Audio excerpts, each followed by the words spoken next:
puces électroniques, la Chine réalise une percée spectaculaire face au protectionnisme où ces derniers temps, la Chine a dépensé chaque année plus de 200 milliards de dollars, 16,4 milliards d'euros, pour importer des puces électroniques, ce qui rendait très vulnérable son économie sur fond de guerre commerciale imposée par les États-Unis. Un analyste chinois commente la situation pour Sputnik. Les puces électroniques et les microprocesseurs sont un point faible de l'industrie chinoise, et l'année dernière, Pékin en a importé pour 260 milliards de dollars, ce qui lui a coûté plus que l'importation de pétrole, et voilà que le géant chinois des puces Huawei vient de présenter la puce maison nommée Kirin 980, gravée en 7 nanomètres.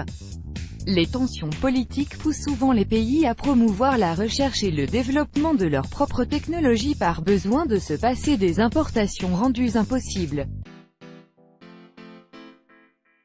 En avril dernier, par exemple, Washington a décidé de mettre fin aux exportations de composants américains destinés au groupe chinois ZTE, ce qui a mis à rude épreuve ce dernier qui a évité la faillite de justesse. Et bien que Donald Trump soit revenu sur cette décision plus tard, ZTE en a tiré une leçon amère. L'affaire ZTE Corp a suscité de nombreuses inquiétudes autour de la dépendance de la Chine vis-à-vis des processeurs étrangers.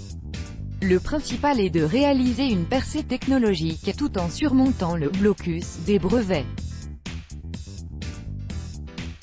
Il s'agit souvent des brevets pour des produits sans aucune valeur et ne servant qu'à créer des obstacles pour les concurrents.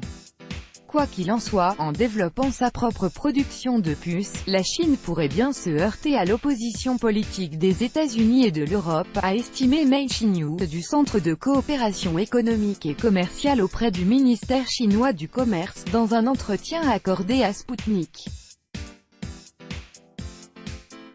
Et de rappeler que la mise en place de la production nationale hautement technologique de puces électroniques et de microprocesseurs était une tâche stratégique assignée par le président chinois Xi Jinping.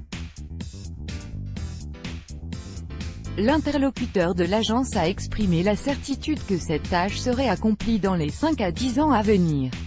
L'histoire de ZTE ne fait qu'y contribuer. Cette attaque inédite des États-Unis contre la société chinoise a semé des doutes parmi les entreprises d'autres pays qui ont compris que les Américains n'étaient pas des partenaires fiables et qu'il faudrait sans doute chercher d'autres fournisseurs. En fait, Trump nous a fait de la publicité, a résumé M. Mei.